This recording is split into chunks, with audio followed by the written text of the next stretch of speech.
Rena's ears twitched, tail flicking behind her as she leaned across the table and whispered with bold seriousness. You say smirk when you bite lips. Yes. If you enjoy stories where laughter becomes love and language bridges worlds, make sure to subscribe for more heartwarming sci-fi tales every day. The Yuya's meridian hung silent above a blue-white planet, a massive ring of steel and glass filled with voices from 100 worlds. In one quiet classroom near the station's central habitat ring, a human man sat across from a foxwoman with flaming hair and sharper curiosity.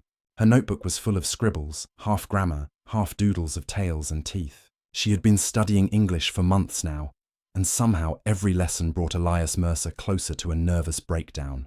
Today's word was smirk, and judging by the look on Rena's face, he already knew the universe was about to get a lot more complicated. Elias pinched the bridge of his nose, trying very hard not to laugh. No, Rena, he said, voice tight with effort. That's not what smirk means. The foxwoman tilted her head, amber eyes blinking wide, ears twitching in perfect sync with her confusion. Not bite, she repeated slowly. Then smirk is what?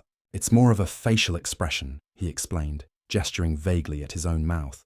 A little half smile, usually smug, teasing or amused. You don't bite anything. You just look like you know something someone else doesn't.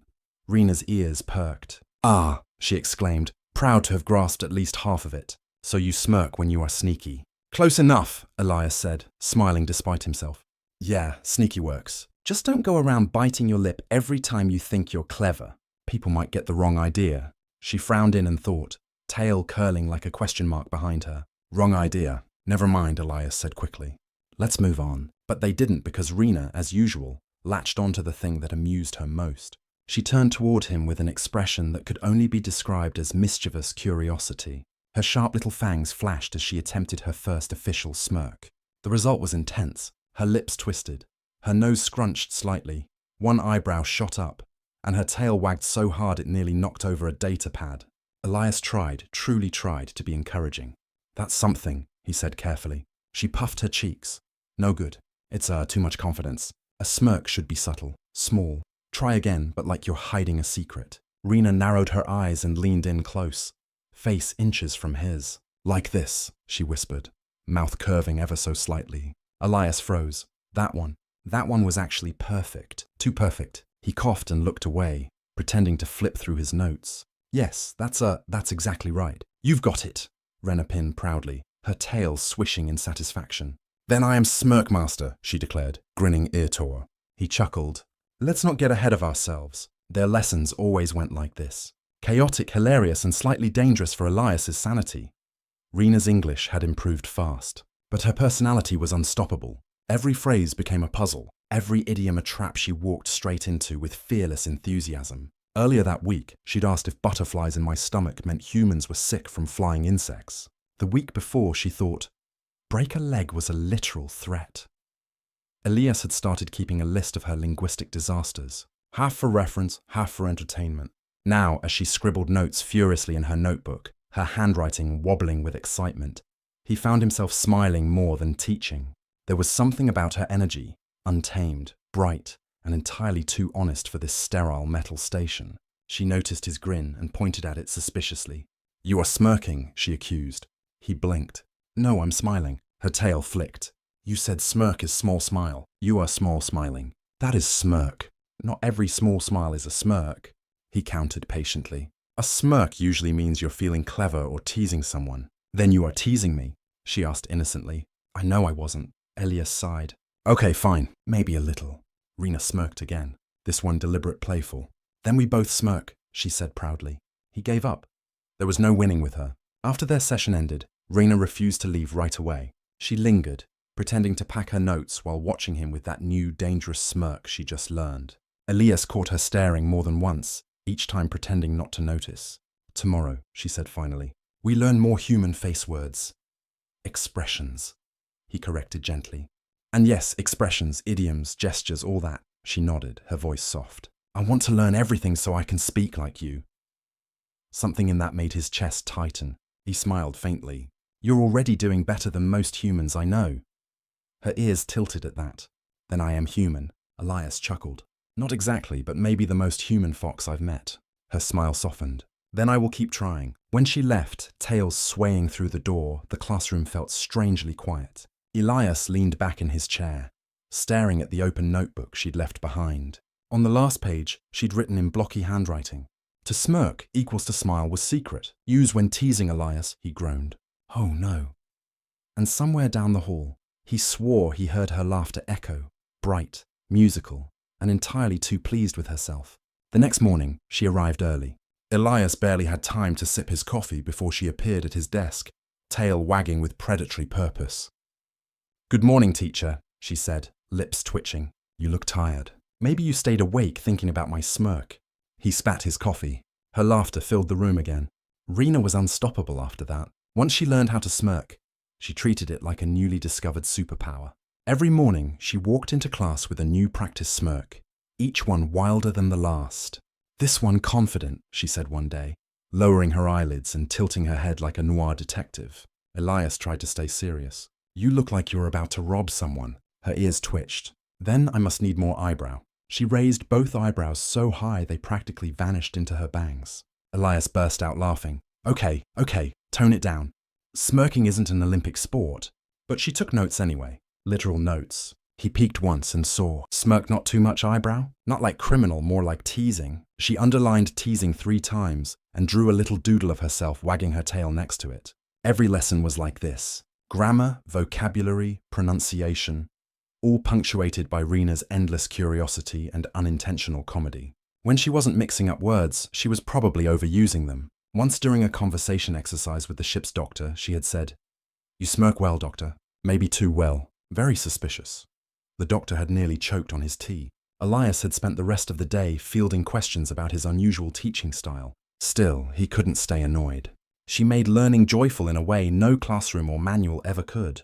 Watching her eyes light up when she finally understood a new phrase or when she caught herself using sarcasm correctly made all the frustration worth it. She'd come far already. The broken, halting sentences of their first days had become fluid conversation. Her accent was still thick, rolling her arms and flattening her vowels, but Elias secretly found it endearing. One afternoon, she leaned over his shoulder, studying the lesson plan. Her scent, faint spice, and warm fur filled his head. He didn't move away. "What mean? Deadpan humor?" she asked. He smiled faintly. "That's when you make a joke without showing any emotion like this."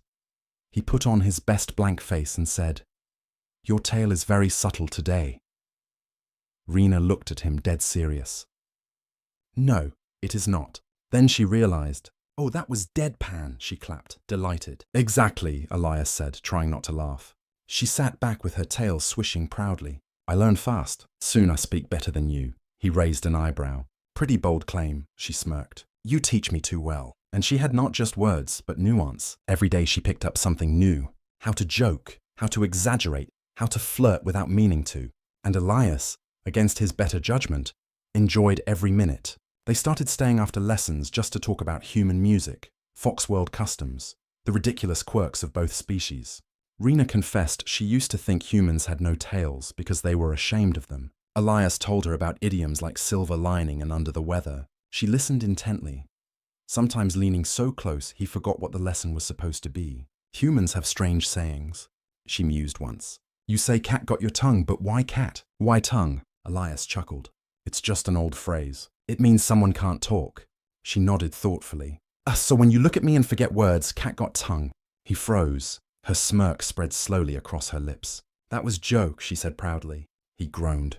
"You're becoming dangerous." The crew noticed their closeness. Of course. Passing by the linguistic bay, they'd hear laughter or see Rena leaning over Elias's desk, tail brushing against his arm. A few started teasing him about having a fox crush. Elias brushed it off, but the warmth in his chest betrayed him. By week's end, her English was remarkable. She mastered tenses, conquered contractions, and nearly stopped calling every idiom. Strange human spell, nearly. But her favorite subject remained the same. "Today," she declared tail high, "I practice advanced smirk." Elias nearly sighed. "Rena, there's no such thing as advanced smirk." She leaned closer. "Then I invent it." He pointed his pen at her. "You're enjoying this way too much." She tilted her head, voice softening. "You said smirk is when you feel clever, but sometimes I smirk because I am happy." Her sincerity caught him off guard. "That's actually a good reason to do it." Her ears perked at his tone. "Then you like when I smirk?" He hesitated. I think it suits you. She smiled wide, tail curling lazily behind her. Then I will keep doing it. Elias didn't realize how much trouble he was in until that evening. During dinner in the crew lounge, Rena spotted him across the table, locked eyes, and gave him a tiny, perfect smirk. His fork froze mid-air. Her friends at the table noticed. Rena, one of the other trainees whispered. Why you look at him like that? Rena's tail flicked mischievously. Teacher says smirk shows cleverness. I am clever. Elias hid his face in his hands while the entire table laughed. And though he pretended to be exasperated, he couldn't help smiling too, because somewhere between grammar lessons and misused idioms, he'd stopped seeing her as just a student. He was in real trouble now. Rena's lessons began expanding far beyond the classroom. She claimed that real mastery of English required field testing, and Elias, against his better judgment, led her. That was how one bright morning aboard the US Meridian, the Foxwoman declared herself ready to speak like real human. Where are you going? Elias asked, as she marched past him with a datapad clutched proudly to her chest. To cafeteria, she said firmly. To practice conversation, you said I must use English every day, so I will use every day. He followed. Partly to supervise, and partly because the thought of her unsupervised around other humans made him nervous. When they arrived, she greeted the lunch staff with a radiant smile. Good morning, Human Foods. The staff looked up in confusion. Elias groaned. Rena, you greet people, not the food. Oh, she straightened, tail flicking. Good morning, people of Foods. The cooks burst out laughing. Rena smirked at Elias triumphantly. I make them happy. I am good student. He rubbed his temples. You're going to give me grey hair. Over the next few days, her field research became infamous around the station. She practiced idioms on engineers, sarcasm on officers, and metaphors on anyone within range. Once she told a security guard that he was as jumpy as toast because she'd mixed up jumpy as a rabbit and popping toast. Elias spent hours apologizing to baffled crewmates. Yet her enthusiasm was infectious. People started looking forward to her visits. Even the gruff captain once laughed when Rena marched into a meeting to proudly report, Captain, I have mastered sarcasm. Permission to deploy? Elias nearly fainted from embarrassment, but the captain only nodded sagely and said, Permission granted. Every night back in their classroom, they debrief. Rena would recount her daily linguistic disasters, and Elias would correct her with a mix of patience and amusement. Sometimes when she grew frustrated, she'd groan and drop her head onto the table, ears drooping dramatically. I sound stupid, she'd mumble. All wrong. I tried to smirk, to joke. But it is always strange. Elias would lean closer, voice gentle. It's not strange, Rena. It's brave. Language isn't just rules. It's how we connect. And you're doing that better than anyone. She'd peek up at him, eyes soft. You really think so? I know so. She'd smile then, tail curling loosely around her chair leg. A quiet, happy gesture he'd learned to recognize. Their connection deepened, not through grand gestures, but in those little moments. The way she'd bring him tea when he forgot to eat. The way she'd mimic his accent when reading aloud, then burst out laughing at her own attempt.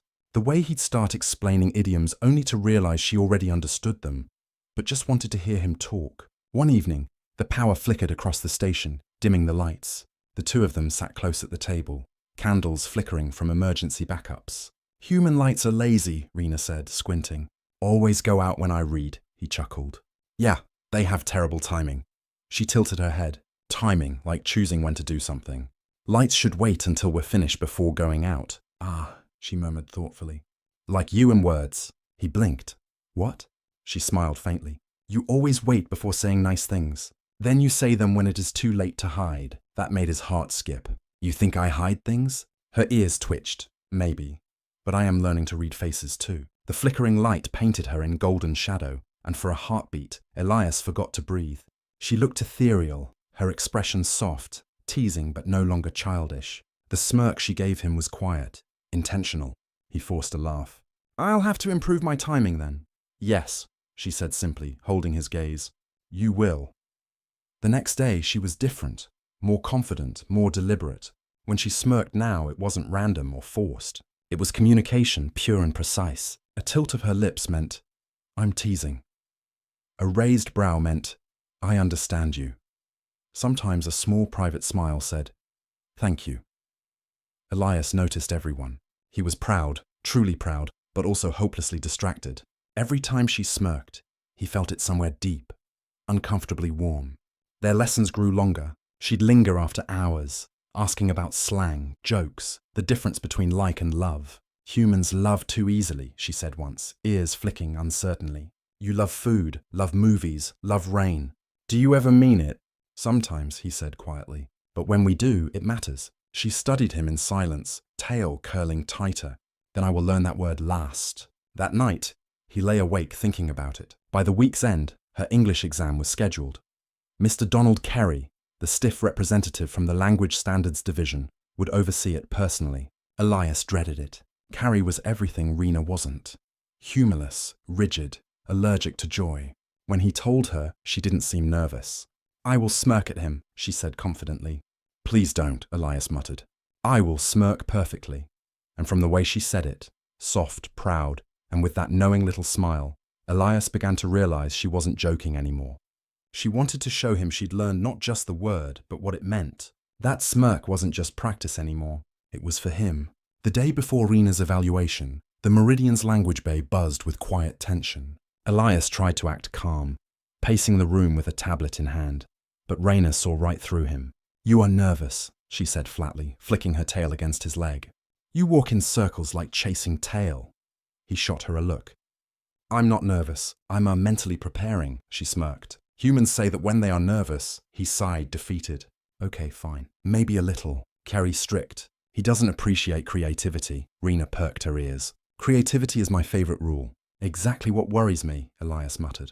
Still, she practiced diligently that day. Her pronunciation was nearly flawless now. Her vocabulary broad enough to hold conversation in multiple tenses. Only her sense of humor remained dangerously unpredictable. When he asked her to use smirk in a sentence, she leaned across the table, voice soft and precise. You smirk when you think someone is falling for you. Elias froze, stylus halfway through a note. That's grammatically correct. Good, she said innocently. Because I practiced truth and grammar together. He choked on air. Rena? She stood, tail flicking triumphantly. Then I passed tests already. He rubbed his face, trying to hide his grin. You're impossible. She leaned closer, whispering, No, just fluent. By evening, half the ship knew about her upcoming evaluation. Crew members stopped by to wish her luck, leaving small trinkets or jokes for her to translate later. Elias saw how much she changed since arriving. No longer the shy, uncertain student clutching a translation device, but a confident presence who could make anyone laugh. Yet that night, when he passed by her quarters, he found her sitting alone, staring at her notebook. You okay? He asked, leaning in the doorway. Her tail twitched nervously. I am scared, she admitted quietly. What if I speak wrong? What if Mr. Carey thinks I am joke? Elias stepped closer. You've worked hard. You'll do great. But he is human, she murmured. He decides what is right. If he says I am wrong, then maybe I am. That hit him like a punch. He crouched beside her. Hey, don't ever let someone like Carey tell you that. English isn't just his. It's ours. Everyone's who uses it. Even humans mess it up constantly. She looked at him uncertain. You? He grinned. Especially me. That earned him a faint laugh. Then maybe I am teacher now, she teased. Deal, he said softly. But tomorrow, just be yourself. You don't need to sound perfect. You just need to sound like you. Her ears lifted slightly, and for a moment she smiled that perfect little half smile. The one she practiced for weeks, but which now came completely naturally. Then I will smirk at him, she said politely. The next morning arrived far too quickly. Elias met Rena outside the evaluation chamber, where Mr. Carey waited behind a glass wall with a clipboard and an expression like sour milk. Good luck, Elias murmured. I do not need luck, Rena said with a grin. I have grammar. She stepped into the room, back straight, tail perfectly still. The test began easily. Basic phrases, comprehension questions, situational dialogue. She answered everything smoothly, her accent charming but clear. Elias watched from the side, pride swelling with every word. Then came the open conversation section.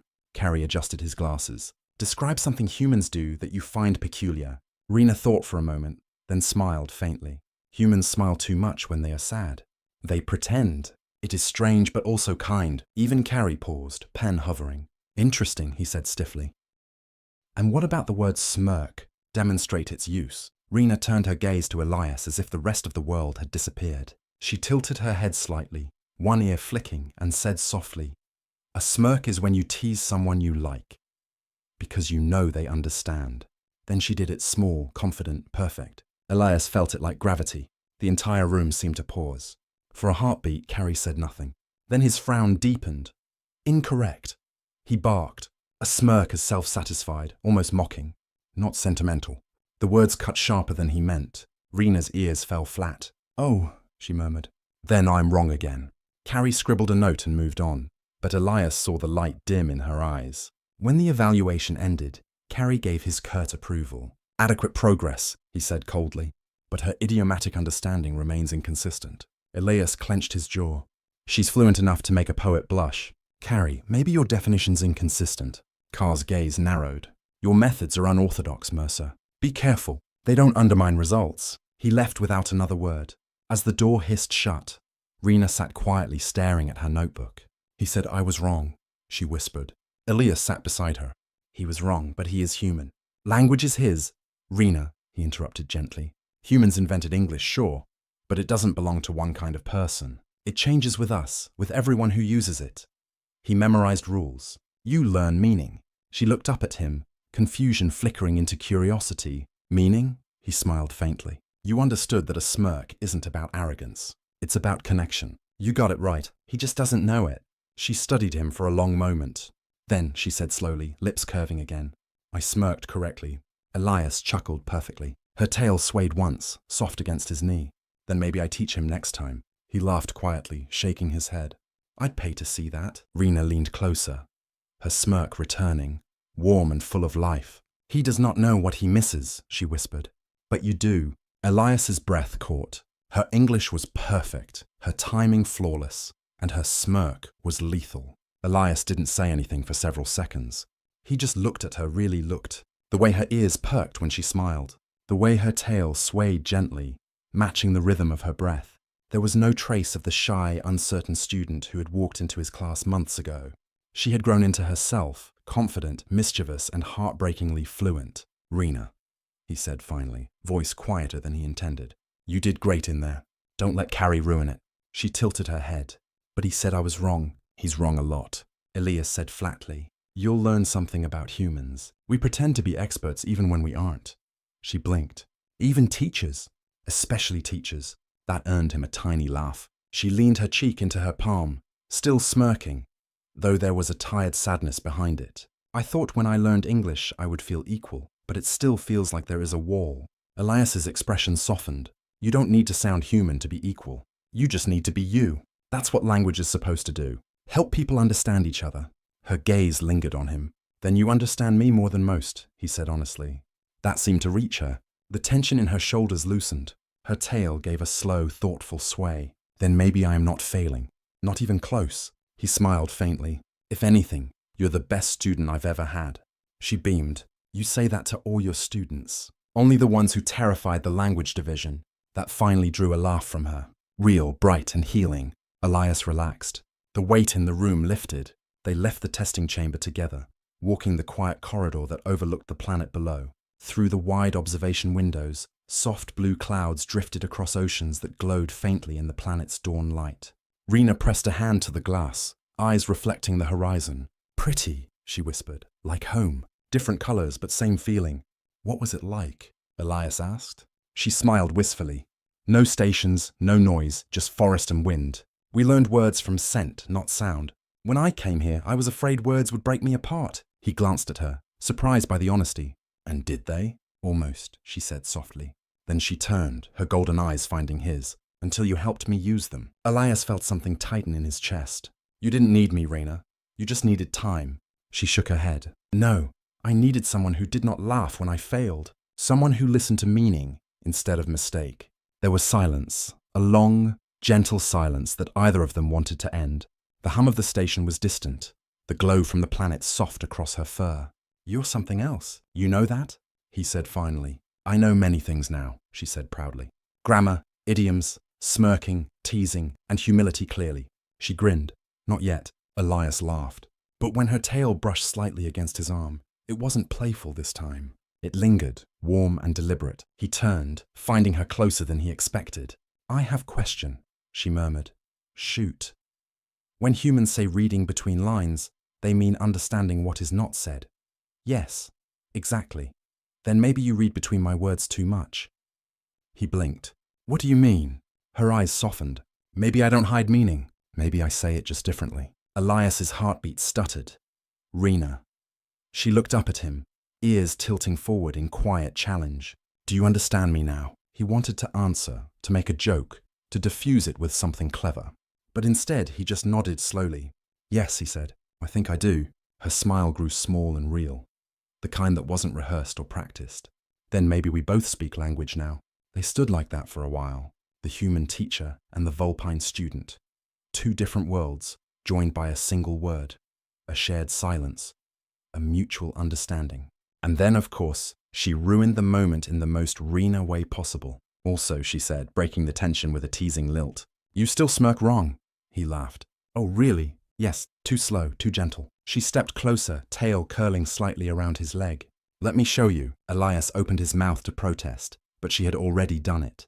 That tiny tilt of the lips, the soft gleam in her eyes that said she knew exactly what she was doing. He could only shake his head. I've created a monster. Fluent monster, she corrected proudly. He chuckled. Congratulations, Rena. You've officially outsmarted English. She smirked. No, I just learned the right teacher. Elias didn't trust himself to reply. When they finally reached the lift, Rena lingered in the doorway. Elias, she said softly. Yeah, she hesitated, then smiled that same soft, meaningful smile. Thank you for listening. He felt the words settle deep inside him. Anytime. The doors closed, and her reflection faded with the glass. But that smirk, her perfect, genuine smirk, stayed burned in his mind long after she was gone. Later that night, he sat alone in the classroom, staring at the phrase she'd written on the board before leaving. Language is not about words, it is about who hears them. Underneath, in smaller handwriting, she had added, P.S. You still smirk wrong? Elias laughed quietly, leaning back in his chair. Yeah, he murmured, but I'm learning. Outside the viewport, the planet turned slowly, painted in dawnlight. Somewhere down the corridor, he could hear her laughter echo faintly through the hall. Bright, wild, alive. And for the first time in a long time, Elias found himself smirking back. Rena didn't come to lessons the next day. Elias tried not to read too much into it at first.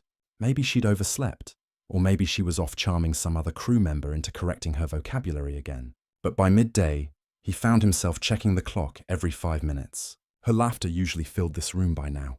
The silence was strange. When he finally went looking for her, he found her down by the observation deck, sitting on the floor with her knees pulled to her chest. The massive viewport stretched above her, showing the deep curve of the planet, clouds sliding like silver silk beneath the station. She wasn't crying, not exactly, but her tail lay flat and motionless, her ears angled low, a quiet kind of sadness. Hey, he said softly, you missed class. She didn't look up. I was not feeling very clever today. Elias sat down beside her close enough that their shoulders almost touched. You don't have to be clever every day, Rena. I thought if I learned your words, she murmured, humans would treat me the same. But Mr. Carey looked at me like I was pretending to be one of you, like a child wearing her parents' shoes. Elias's chest tightened. He doesn't get it. People like him make rules, she said quietly. He nodded. And then get mad when someone makes something better. That earned a faint chuckle. She lifted her gaze toward the stars. Maybe I am too much trouble for English. Maybe English isn't ready for you, he countered. That made her laugh a little more, a soft melodic sound that always seemed to settle somewhere behind his ribs. I don't understand you, she said. You are human, but you never correct me the way Carey does. You don't care when I make a mistake, he smiled. Because mistakes mean you're trying. That's the point of learning. If I corrected everything, you'd stop talking, and I'd miss that. Rena tilted her head. Miss my voice? Yeah, he said. The station's too quiet without it. Her ears twitched slightly. She leaned closer, studying him. You are serious? He nodded. Dead serious. Rena's expression softened. Then maybe you like my voice. Maybe I do. She smiled soft and a little uncertain and said, Then I will talk more. He chuckled. You already talk plenty. Yes, she said, eyes gleaming. But now I know you listen. For a moment either of them spoke. The hum of the station filled the silence, distant but constant. Elias found himself watching her reflection in the viewport glass. How her ears lifted again. How her expression slowly brightened. How her tail gave a lazy flick once, twice as her mood lifted. I think Carey made you doubt yourself, he said finally. But he doesn't decide what's correct. You do. Language isn't just grammar. It's people, feeling, timing. You already understand all of that better than most. She blinked. Feeling and timing, exactly. You don't need perfect words to mean something real. Her smile returned a little crooked this time. Then maybe I was right. My smirk was correct. Absolutely. Rena's tail brushed his leg. Then next time he says wrong, I will smirk again harder. Elias laughed, shaking his head. That's the spirit. Will you be there? She asked suddenly. Where when I smirk again? He met her eyes, realizing she wasn't really talking about the test anymore. Yeah, he said softly. I'll be there. She smiled then, a true small glowing smile, and leaned her head against his shoulder. Then I think I can learn anything. He hesitated only a moment before resting his hand gently on her back. You already have. For a while they just sat like that, the stars turning slowly outside, the planets spinning below them. Over the next few days, things between them changed, but in small, easy ways.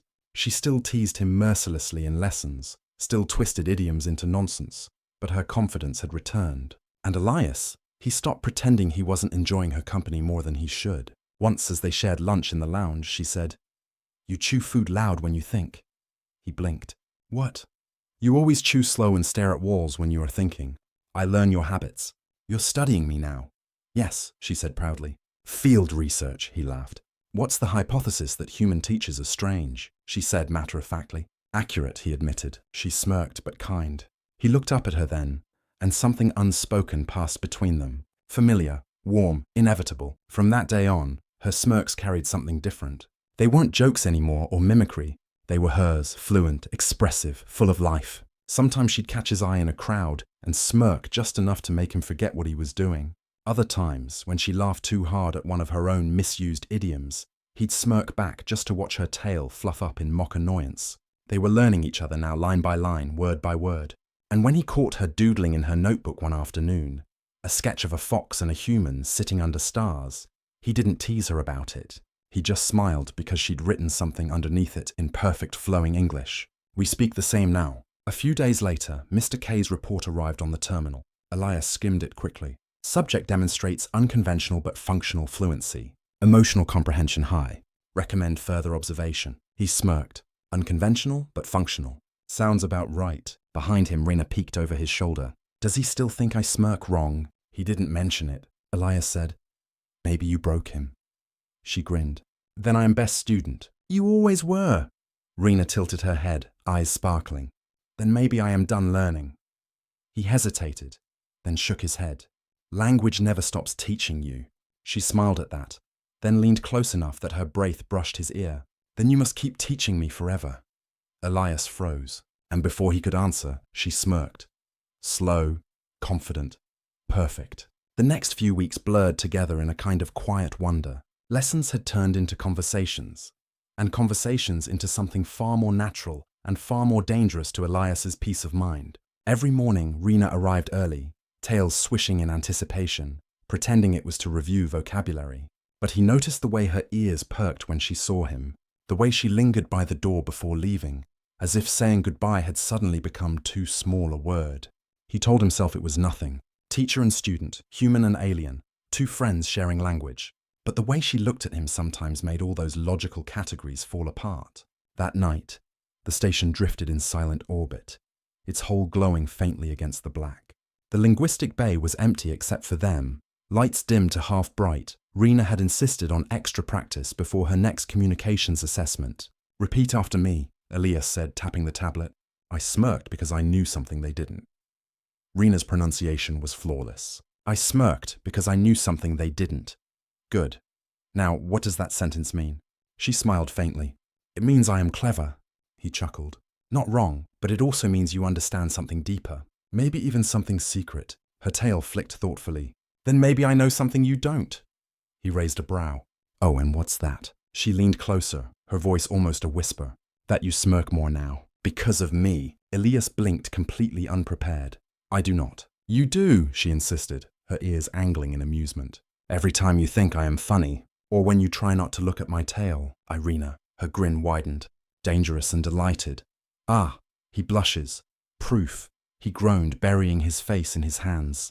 You're learning all the wrong things. No, she said gently, lowering his hands. I learned the right things, the ones that make you smile. He froze, caught by her tone. Not teasing, not mischievous, but warm and earnest. For once, she wasn't joking. You really mean that? He asked softly. Of course, she said. Humans talk with words, foxes talk with hearts. Poetic, he murmured. Fluent, she corrected, smirking. He laughed despite himself. You're impossible. Then stop trying to resist, she said, grinning now, playful again. Her tail brushed against his leg. Not by accident. Not anymore. For a few long seconds, either of them moved.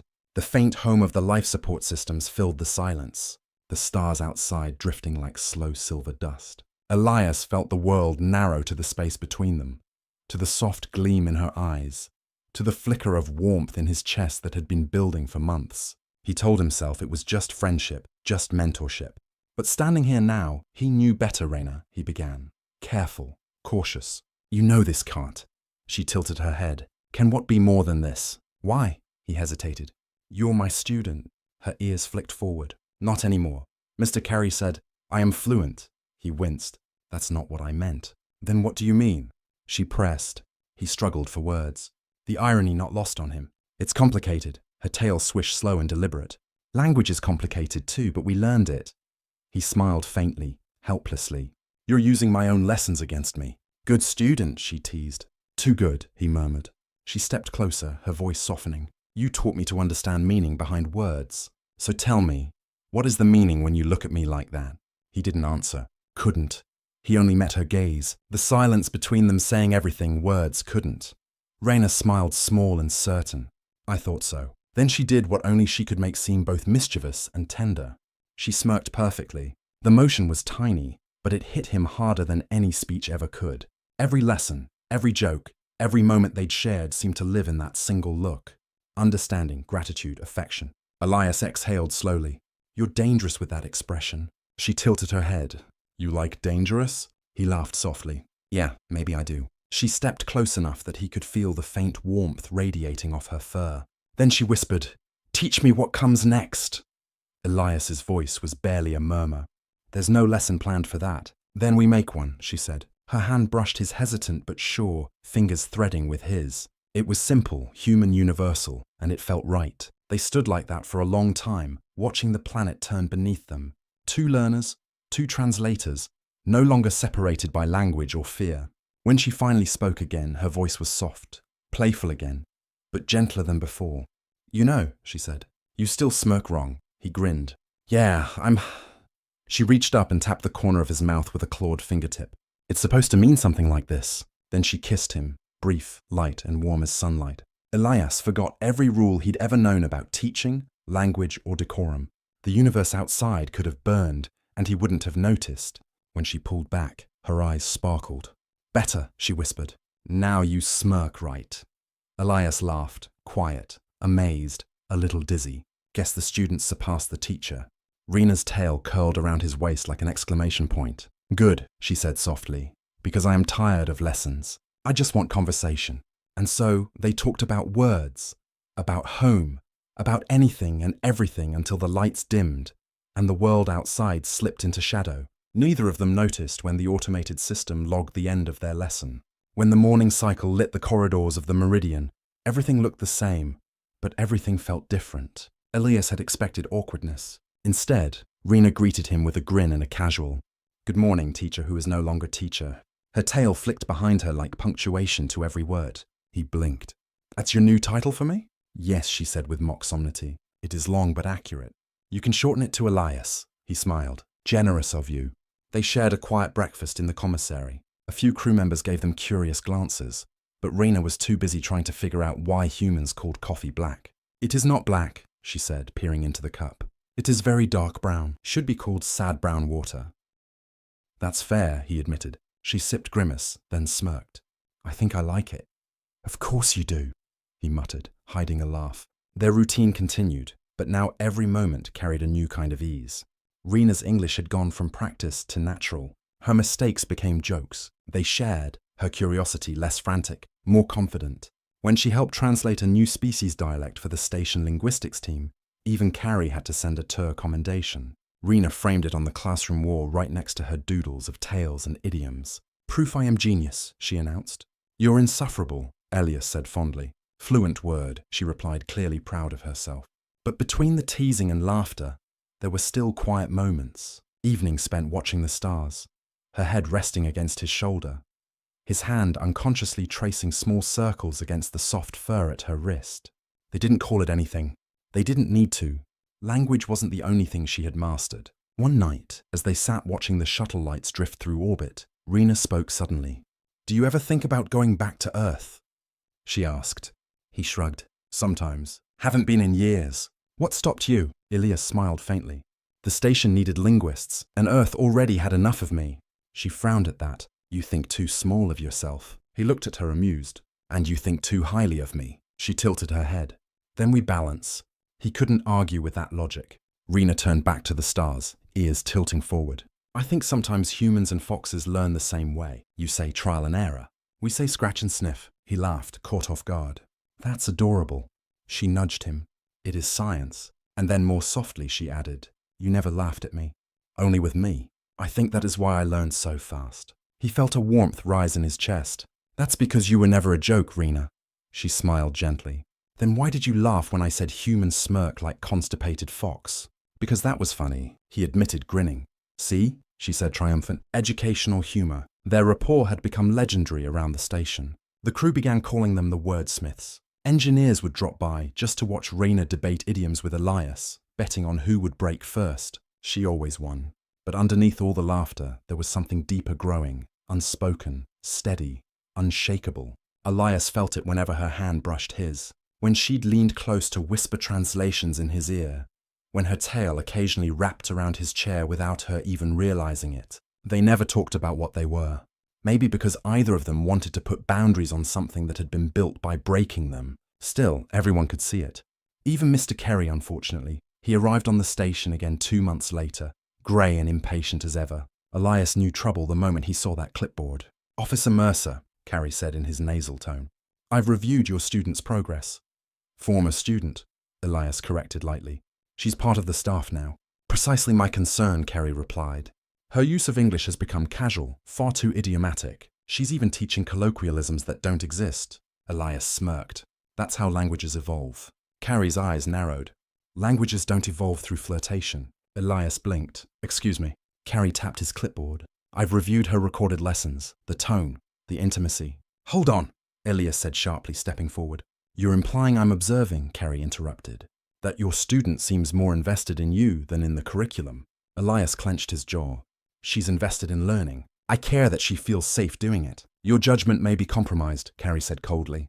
"Don't forget you represent the language division, nada." He stopped abruptly as Rena entered the room. Her ears tilted slightly at the tension. "Is something wrong?" Carrie stiffened. "Ah, Miss Vera, we were just discussing your methods." She smiled politely. "My methods are effective. Everyone learns better when they laugh." "Language is not entertainment," Carrie said. "Maybe that's why humans forget it so often," she countered sweetly. Elias had to bite back a grin. Carrie huffed. "You've become rather cheeky." Rena tilted her head, eyes glinting. "That's another way to say fluent." "Yes." Carrie stared visibly, struggling for a comeback. "You smirk far too much, young lady." Rena smiled faintly, voice calm. "Then maybe I learned from the best." And before Elias could stop her, she gave Carrie a slow, perfect smirk. Every bit of confidence, grace, and charm she had learned distilled into one silent statement. "I understand you better than you understand me." Carrie blinked, sputtered, then turned on his heel. "Unbelievable, both of you," he stormed out. When the doors shut, Rena burst into laughter so pure and bright it echoed through the room. Elias leaned against the wall, shaking his head. "You're going to get me fired one day." She wiped a tear from her eye. "Worth it," he grinned. "That was impressive, though. You handled him better than I ever could." She flicked her tail. "Maybe I should teach now." "You already do," he said softly. Their eyes met again, and that old warmth returned, the one that needed no translation. Rena smirked just barely. "So, teacher who is no longer teacher, how did I do?" Elias smiled back, his voice low and sincere. "Perfect, Rena. You were perfect." The station lights dimmed toward artificial dusk, their glow turning the metal walls a warm amber. Rena and Elias sat in the quiet classroom one last time, surrounded by the faint hum of the meridian systems and the scattered evidence of months of laughter. Her notebooks, doodles of tales beside grammar charts, his half-erased notes on idioms and contractions. The place felt smaller now. Not because the walls had changed, but because she no longer fit inside the role that had once defined her. So that's it, Elias said softly. Your official postings confirmed. You'll be the first non-human instructor in the station's linguistics program. Renee's perked up, but her smile didn't quite reach her eyes. It sounds big. It is, he said. You earned it. Her tail curled around one leg, thoughtful. It means less time here, though. He hesitated. Yeah. They sat in that silence a while, listening to the faint hiss of the air filters. Somewhere far off, an automated chime signaled the end of shift hours. Either of them moved. Finally, Rana said, when I first came here, I was afraid every word would make me smaller. Now it feels like words made me bigger, like I can reach things I couldn't before. Elias smiled. That's what language does. It connects you to everything. She turned to him, expression softening. Then why do I feel like it's pulling me away from something too? He tried to keep his tone light. You're not going far. Just a few decks down. You'll be teaching in the same wing. She gave him a look that told him she wasn't talking about geography. Elias, she said quietly, will you still visit? Even if I'm no longer your student, he laughed gently. You really think I could stay away? Rena's ears flicked. Then it is promise. Promise.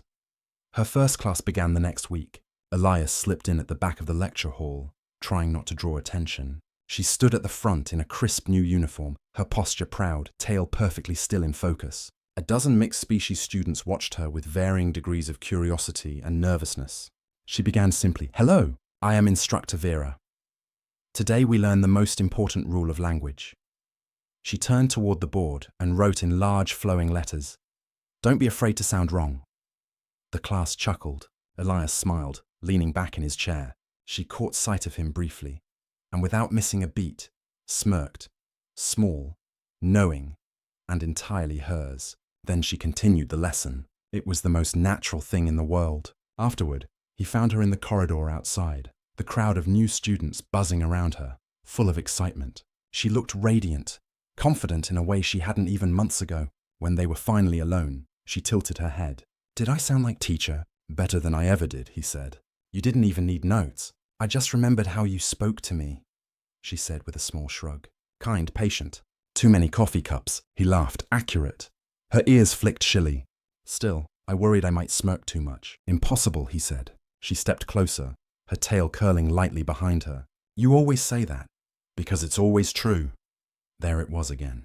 That look between them, the one that had carried them from awkward lessons to shared silence to everything that existed now. Unnamed, but real. Rena broke it with a grin. Maybe I teach a new word today. Oh, he asked. What word? She stood on her toes slightly, her voice a whisper. Home. He blinked. Home. It means where I am understood, she said, and I think I finally know how to use it. Before he could answer, she reached up and pressed her forehead against his. Not a kiss, not quite, but something that meant more. You taught me words, she said softly, but I think you gave me meaning. Elias smiled, closing his eyes. Then we both learned something. That evening, they stood by the viewport again. The planet below glowed with a slow sunrise, oceans gilded with light. She leaned beside him, tail brushing lazily against his leg. You know, he said, Carrie sent me a message this morning. Her ears tilted curiously. Did he apologize for existing? He laughed. Not exactly. He said, your teaching reports are impressive. He wants to send a representative from Earth to observe your program. Rena smirked. To learn how to smirk properly, something like that? She chuckled, then fell quiet, watching the shifting clouds below. Strange, she murmured. How small everything looks from up here. I used to think the universe was huge. Now it feels smaller, but closer. That's what understanding does, he said. It brings things closer. She turned to him. Even people, especially people. She smiled, and in the reflection of the glass, he saw that perfect curve of her mouth. A smirk so subtle it almost wasn't one, soft with humor, warm with affection. You're doing it again, he said. She blinked. Doing what? Smirking. Her tail flicked. Maybe I just can't help it around you, he smiled. Then I'll never correct you. Good, she said, leaning against him. Because I am fluent now. The stars outside shifted. The planet rolled on, and in that quiet orbiting world of steel and light, a human and a Vulpine woman watched on together. Two voices once separated by a universe of misunderstanding, now speaking perfectly in the same unspoken language. And when she finally whispered, Elias, he answered, without looking away from the horizon. Yeah, I think I finally understand what smirk means. Oh, he teased. And what's that? She smiled, her voice low and sure. It means I'm happy. He turned, their eyes meeting in the glow of a rising sun. Yeah, he said quietly, me too. Her tail brushed his hand, and without needing any more words, she smirked again. That perfect, effortless little expression that had started it all. This time, he didn't look away. If Rena's smirk made you smile, hit subscribe and join us for the next story, where humanity's greatest strength isn't power, but connection.